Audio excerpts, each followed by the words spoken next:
Welcome. Dear students, I am Dr. Rakesh Thakur, Associate Professor in Department of Sociology, Postgraduate Government College, Sector 11, Chandigarh. Today's module is about globalization and its impact on culture. In today's module, we will be discussing in detail the various definitions of globalization, what we mean by culture, how culture is undergoing lot of changes because of the process of globalization. In many places, this is seen as a welcoming change, whereas there has a lot of voices which are voices of dissent. Many people worry that the culture, the local culture, would lose its unique identity, whereas many think that the local culture would find a universal platform to express itself. Let's see in the module and develop an understanding what impact does globalization has on culture. For the last 4 decades, there has been a heightened awareness in the public sphere and the social sciences that an intensification of the process of globalization has occurred. This has been possible because of various technological and political development from the mid-20th century onwards, which have fundamentally transformed the character of boundaries between nation states, between geographical territories that are far removed from each other. Markets across national boundaries are becoming increasingly enmeshed with one another. Work, political climates, and individual aspirations account for vast mobility of people across the world. Goods produced in one corner of the world find their way into other countries and cultures. There has been considerable debate in the social sciences about the periodization of this globalization.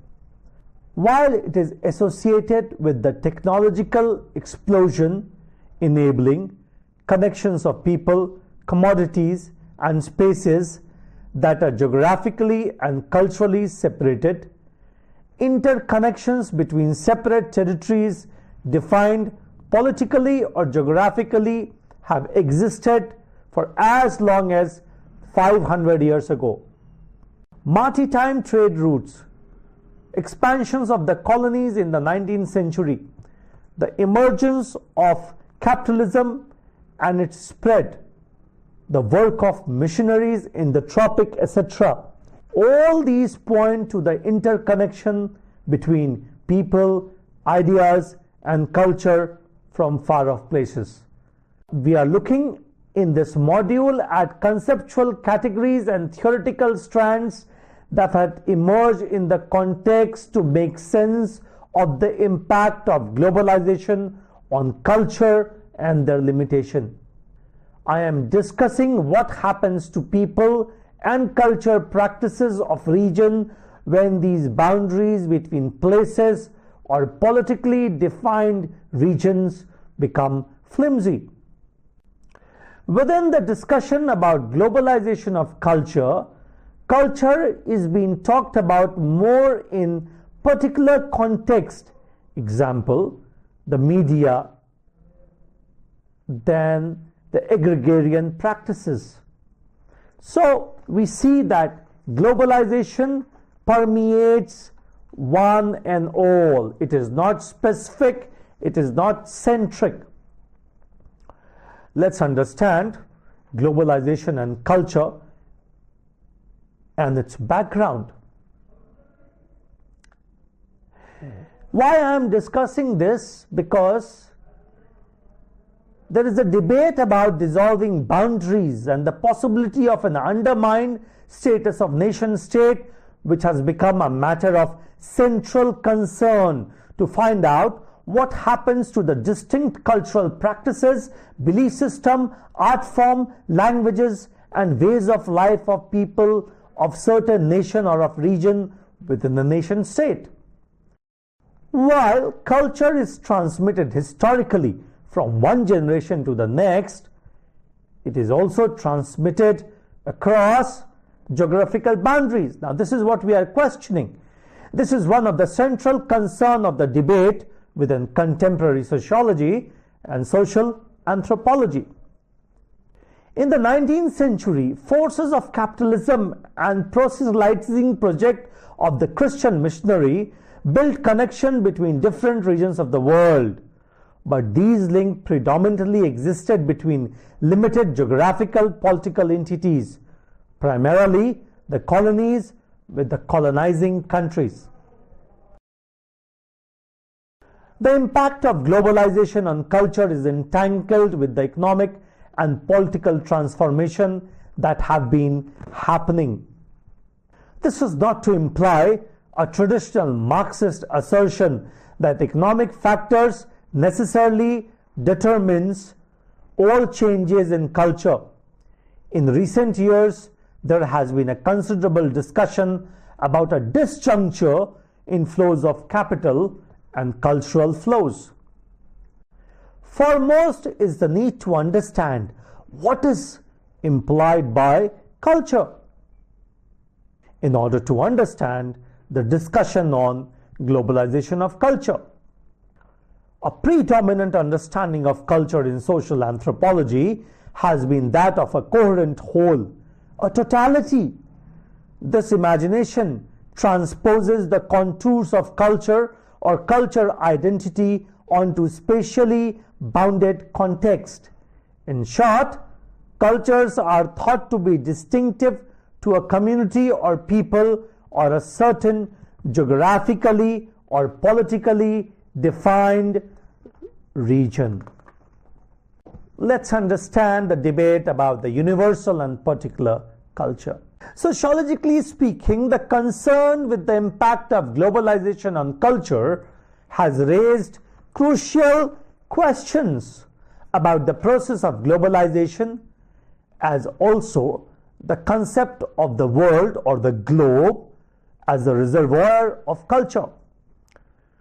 Though few of the sociologists talked about the acceleration in the process from 19th century, the process is predominantly associated with certain key technological and economic changes of the 20th century. The notion of expanding capitalism, of markets which appeared to be less fettered by geographical national confines than before, was accompanied by a notion of power that was yielded from a certain central location. The assimilation of different nation states into a certain system dominated by core countries is best known from Wallerstein model of the world system.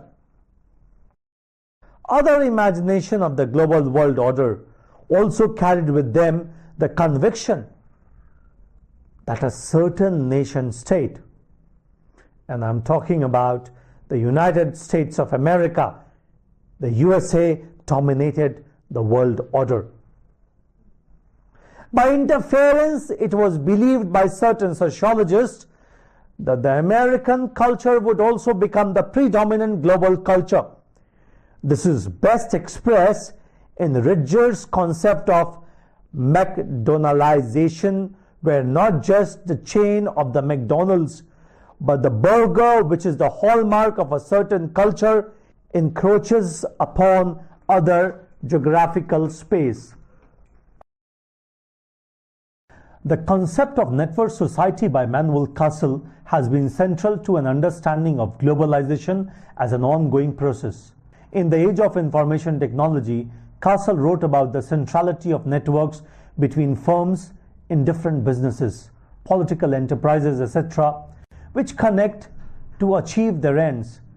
The concept of network entails a different view of globalization than the image of a centralized power that dominates the globe. More than spatial concerns, relationship between groups, organizations, etc. are stressed. The allusion to network society was not just a metaphor for the invention of the internet, but also pointed to how transnational firms in the contemporary world networked to achieve certain goals and dissolve the connection when necessary. According to Kothari, the path to development taken by the Indian state can be understood in the light of the fact that its authority and power have diminished over the years. Not only is it seen to have failed in creating socio-economic stability in the country, but politically also its power is mediated by agents that have vested interest. These include middlemen and elite professionals who are very well networked and connected, who aim to misappropriate public goods for private purposes.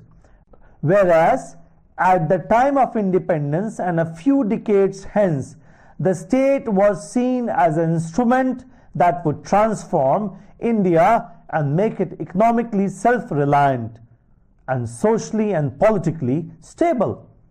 As the decades wore on, it became obvious that the state had failed in all these aspects.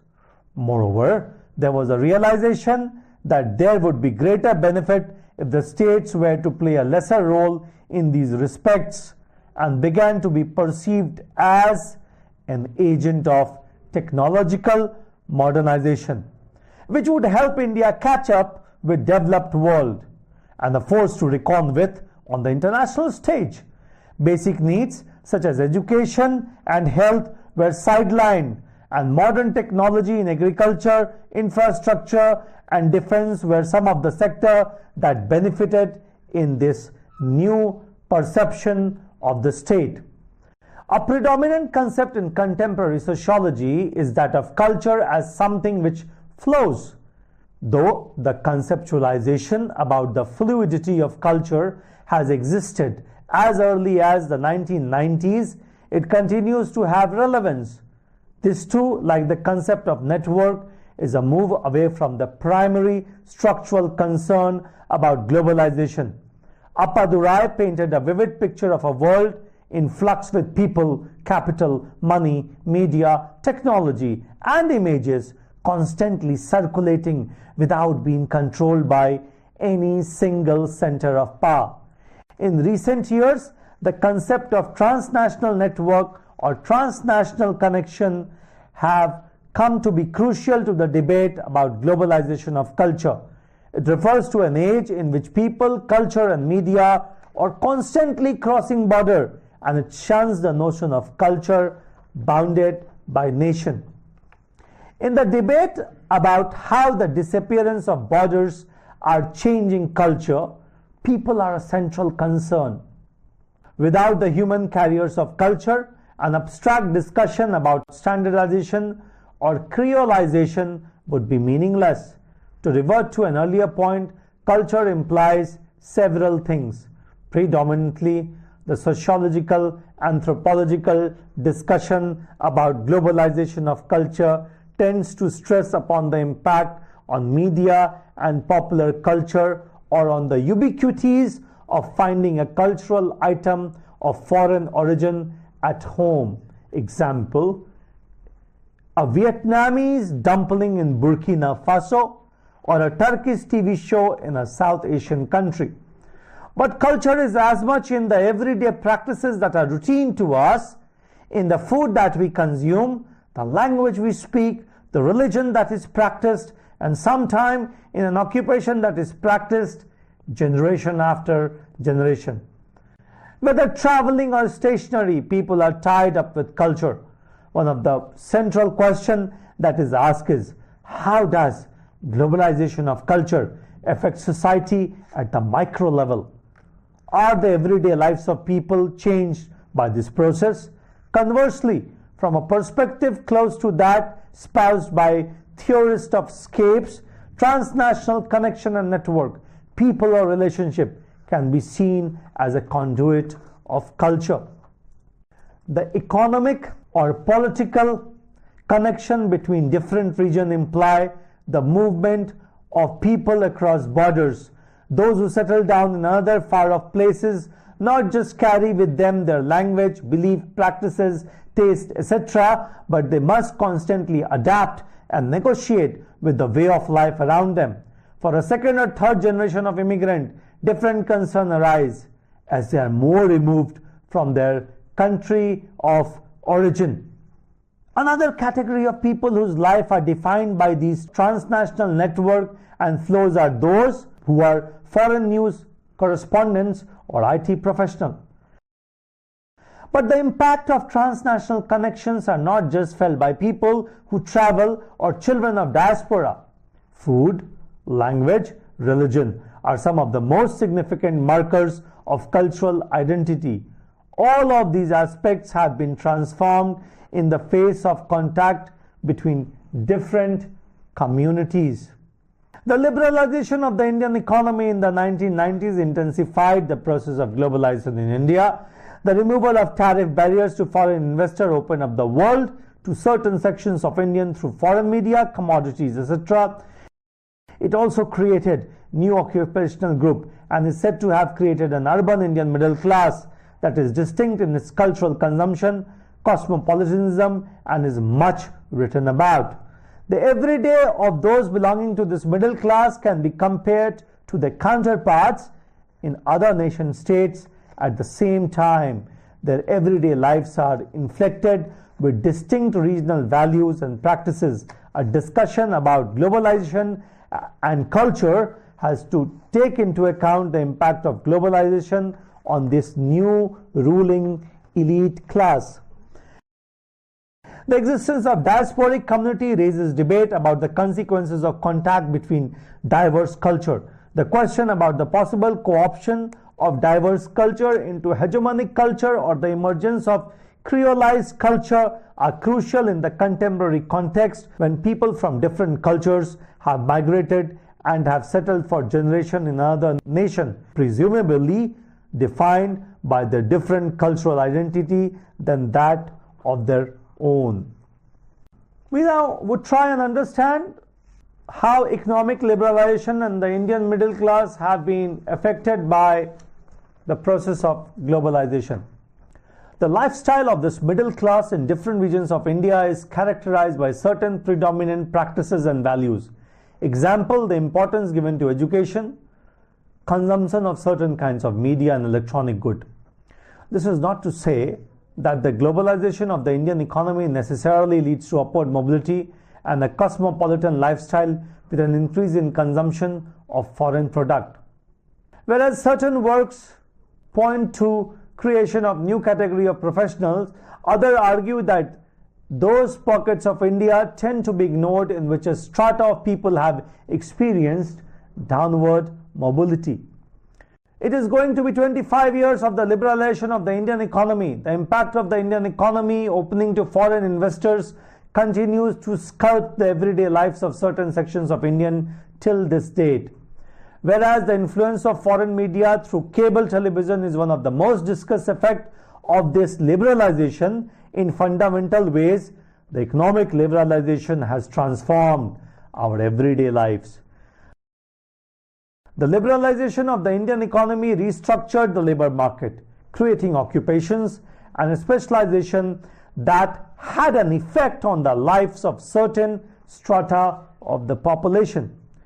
Though there are debates about how Indian middle class emerged from the policies of colonial administration, many sociologists point out that the economic liberalization of the 1990s diversified the routes to upward social mobility. After understanding middle class, let's try and understand media and popular culture. The circulation of images, people and capital across different regions of the world has a crucial role in sculpting how we think of ourselves.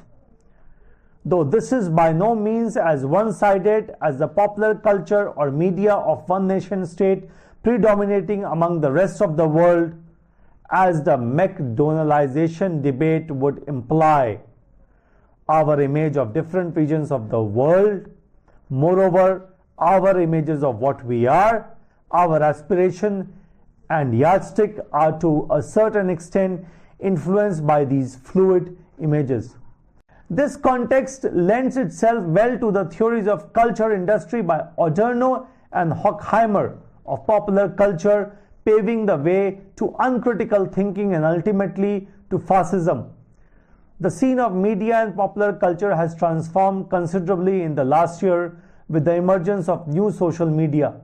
Smartphone, apps and other social media form the vocabulary about contemporary popular culture.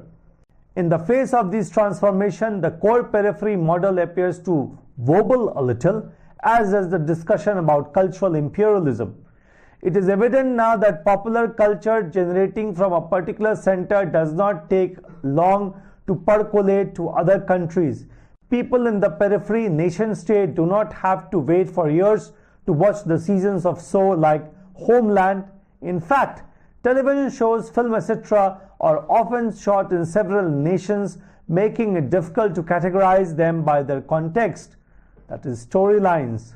Example of shows about terrorism like Homeland are contextualized across nation state, just as in the real world, different nations are connected in a tangible of transnational links.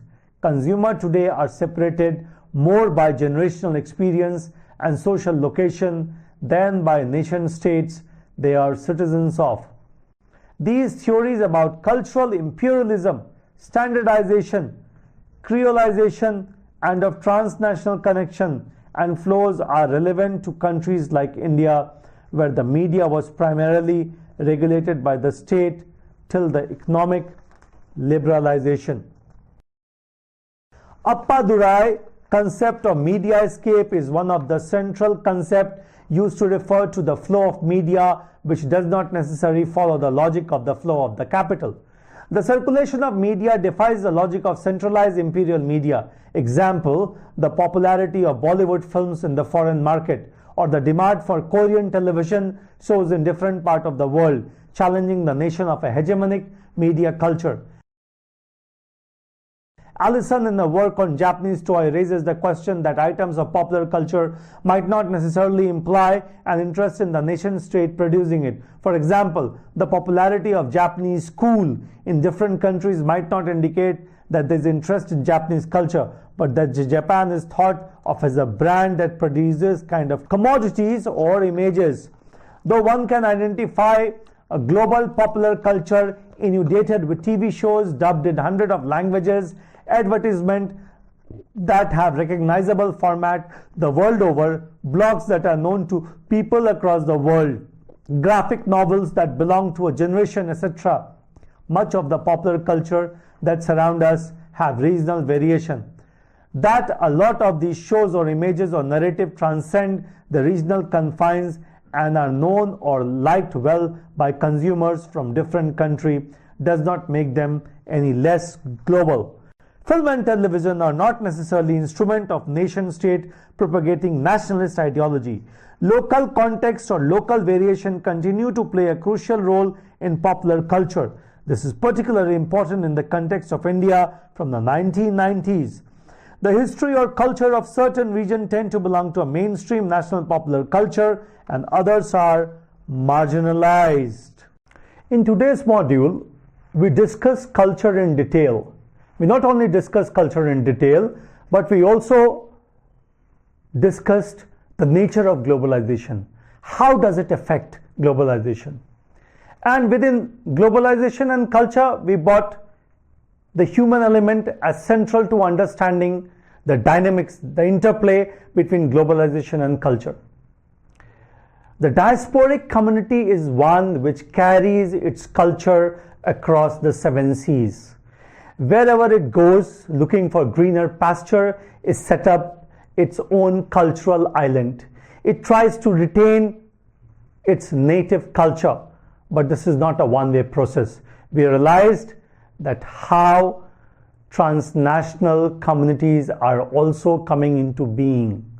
There are certain cultural elements which have now got a universal branding. They might be belonging to one particular region, but they have spread all across the world. We also saw the role of middle class. We also saw universal culture versus specific culture. I'm sure that all these themes which we deliberated upon in today's lecture would further enhance your understanding about culture and how it has been impacted by globalization. Thank you.